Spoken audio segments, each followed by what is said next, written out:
ನೋಡಿ, ರಾಯಚೂರಿನಲ್ಲಿ ಫೋಟೋ ತೆಗಿತೀನಿ ನಿಂತ್ಕೋ ಅಂತೇಳಿ ನೆಪದಲ್ಲಿ ಪತಿಯನ್ನ ಕೊಲ್ಲೋದಕ್ಕೆ ಪತ್ನಿ ಟ್ರೈ ಮಾಡಿದಾಳೆ. ರಾಯಚೂರಿನ ಗುರ್ಜಾಪುರ ಬ್ರಿಡ್ಜ್ ಕಮ್ ಬ್ಯಾರೇಜ್ ಬಳಿ ಆದಂತಹ ಘಟನೆ ಇದು. ಈ ಗುರ್ಜಾಪುರ ಬ್ರಿಡ್ಜ್ ಕಮ್ ಬ್ಯಾರೇಜ್ ಇದೆಯಲ್ಲ, ಆ ಮೂಲಕವೇ ದಂಪತಿಗಳು ಹೊರಡ್ತಾ ಇರ್ತಾರೆ. ಕೃಷ್ಣಾ ನದಿಗೆ ಪತಿಯನ್ನ ತಳ್ಳಿದ್ದಾಳೆ ಅಂತೇಳಿ ಪತ್ನಿ ಮೇಲೆ ನೇರ ಆರೋಪವನ್ನ ಮಾಡ್ತಾ ಇರೋದು ಪತಿ. ಇಬ್ಬರ ನಡುವೆ ಏನೋ ಗಲಾಟೆ ಆಗಿದೆ. ಅದಾದ್ಮೇಲೆ ನದಿಗೆ ತಳ್ಳಿಬಿಟ್ಟಿದ್ದಾಳಂತೆ ಪತ್ನಿ. ಫೋಟೋ ತೆಗಿತೀನಿ ನಿಂತ್ಕೋ ಅಂತ ಹೇಳಿ ನಿಂತ್ಕೊಂಡ್ಬಿಟ್ಟು ಫೋಟೋ ತೆಗಿತೀನಿ ಅಂತ ಹೇಳ್ಬಿಟ್ಟು ತಳ್ಳಿಬಿಟ್ಟಿದ್ದಾಳಂತೆ ಪತಿಯನ್ನ. ನದಿ ಬಂಡೆ ಮೇಲೆ ನಿಂತ್ಕೊಂಡು ಪತಿ ಕೂಗಾಡ್ತಿದ್ದ ನೋಡಿ ಅಲ್ಲಿ ವಿಡಿಯೋದಲ್ಲಿ.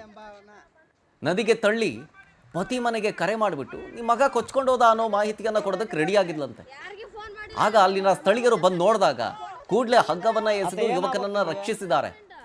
ನೀನೇ ಈಕೆಯೇ ತಳ್ಳಿರಬೇಕು ಅಂತ ಹೇಳಿ ಮಾತಾಡ್ಕೋತಾರೆ. ಆ ವಿಡಿಯೋದಲ್ಲಿ ಸರಿಯಾಗಿದೆ ಆ ಆಡಿಯೋ. ಘಟನೆ ಆದ್ಮೇಲೆ ಮತ್ತೆ ಒಟ್ಟಿಗೆನೆ ಬೈಕ್ ನಲ್ಲಿ ಹೋಗ್ತಾರೆ ಪತಿ ಮತ್ತು ಪತ್ನಿ ಇಬ್ರು ಕೂಡ.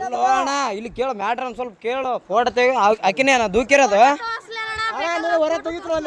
ಅಲ್ಲೇರ